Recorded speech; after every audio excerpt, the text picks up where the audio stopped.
जब मिली जुली सरकार नहीं होगी तो धारा 370 हटाई जाएगी। लोगों ने कहा था कि ये संभव नहीं है, लेकिन लोग नहीं जानते थे विपक्ष के कि मोदी है तो ये भी मुमकिन है। जब हम कहते थे मंदिर वही बनाएंगे, सामने से विपक्ष कहता था क्यों तारीख नहीं बताएंगे। लोकतंत्र में पूर्ण बहुमत होने के बावजूद हमने संविधान की अवहेलना नहीं की, सुप्रीम कोर्ट की अवहेलना नहीं की, तो 2 लाख करोड़ से ज्यादा का खर्चा भारत सरकार रेल में कर रही है मोदी के नेतृत्व में। नर्सिंग कॉलेज खुले हर जिले में, ये संकल्प अगर कोई साकार कर रहा है तो उस नेता का नाम है नरेंद्र दामोदर दास मोदी। 4 करोड़ से ज्यादा गरीबों के लिए आवास बनाने का अगर लक्ष्य किसी ने पूरा किया तो उस नेता का नाम है नरेंद्र मोदी और पार्टी का नाम है भारतीय जनता पार्टी। विख्यात है।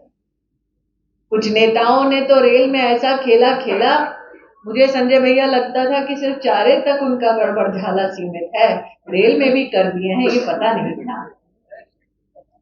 लेकिन अगर रेल की बात करें तो प्रश्न आज ये उठता है कि जब कांग्रेस और यूपीए के घटक दल, जो आज अपने आप को इंडी कहते हैं,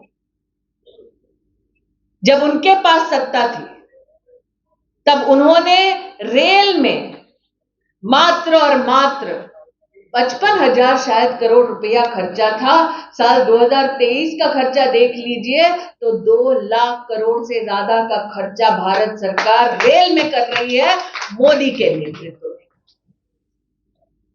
आज गरीब अंचल या मध्यम वर्गीय परिवार जब रेल की व्यवस्था देखते हैं, हम तो अमेठी से हैं, हमारे इलाके में भी एक ट्रेन ऐसी थी जिसका वादा नेहरू जी दिए थे, इंदिरा जी दी थी, सोनिया जी भी दी थी, राजीव गांधी भी दिए थे, राहुल जी भी 15 साल उसी का खेला खेल गए।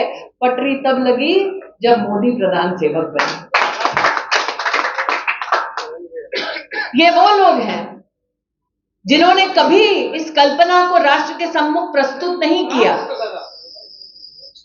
कि आप गरीब या मध्यम वर्गीय परिवार का बच्चा अगर डॉक्टर बनना चाहे तो मेडिकल कॉलेज में कहां जाए।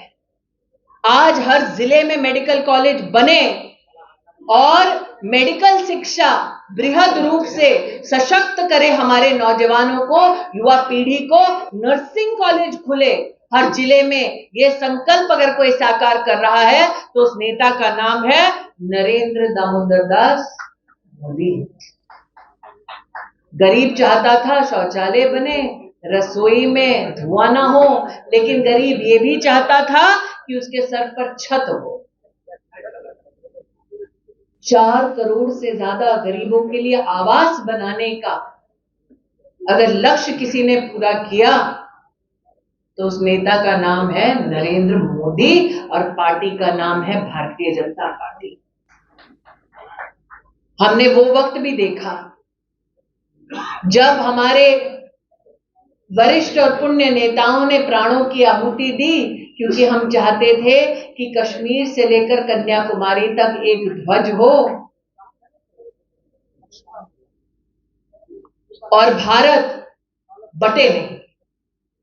हमने ये भी संकल्प लिया था कि जब हमारे पास पूर्ण रूप से जनता का सहयोग होगा, जब नंबर्स हमारे हक में होंगे, जब मिली जुली सरकार नहीं होगी तो धारा 370 हटाई जाएगी।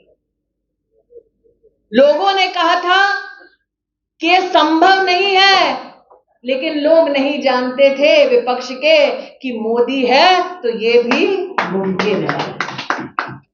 मुझे आज भी याद है वो मंजर जब संसद में यह संकल्प भारत की सरकार का, नरेंद्र मोदी का प्रस्तुत हुआ कि हम धारा 370 हटा रहे हैं।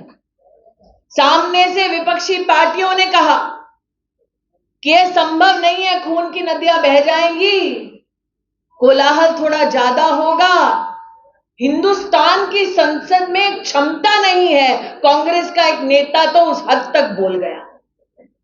हिंदुस्तान की संसद, हिंदुस्तान के एक एक नागरिक की क्षमता क्या है वो पूरे विश्व ने देखी जब धारा 370 हटाई गई। और आज हम सब आनंदित हैं उन लोगों को जवाब देने के लिए जो उपहास करते रहे हमारा और कहते रहे उन भक्तों से जिन्होंने कहा कि 500 साल का इंतजार है, सुप्रीम कोर्ट जब बोलेगा तब इंतजार खत्म होगा हमारा। हमने संयम दिखाया, धर्म के लिए धैर्य दिखाया, लेकिन हमारे धैर्य का उपहास करते हुए जब हम कहते थे मंदिर वही बनाएंगे, सामने से विपक्ष कहता था क्यों तारीख नहीं बताएंगे। और आज तारीख हम क्या, देश का बच्चा बच्चा बोल रहा है। वहां से मीडिया के एक बंधु ने भी बोल दिया। लेकिन यह कहना उचित होगा, लोकतंत्र में पूर्ण बहुमत होने के बावजूद हमने संविधान की अवहेलना नहीं की, सुप्रीम कोर्ट की अवहेलना नहीं की। जैसा कि मैंने कहा, धर्म के लिए धैर्य दिखाया और धैर्य के फल की प्राप्ति होने वाली है। लेकिन कोई ऐसा वर्ग नहीं, कोई ऐसा समुदाय नहीं जो विकास से वंचित रहा हो। जब नरेंद्र मोदी ने देश भर में प्रतिवर्ष 9,000 किलोमीटर हाईवे बनाए, तब ये नहीं कहा उस सड़क पर सिर्फ वो चलेंगे जो भाजपा के समर्थक हैं, उस सड़क पर वो भी चले जिन्होंने हमको वोट नहीं दिया।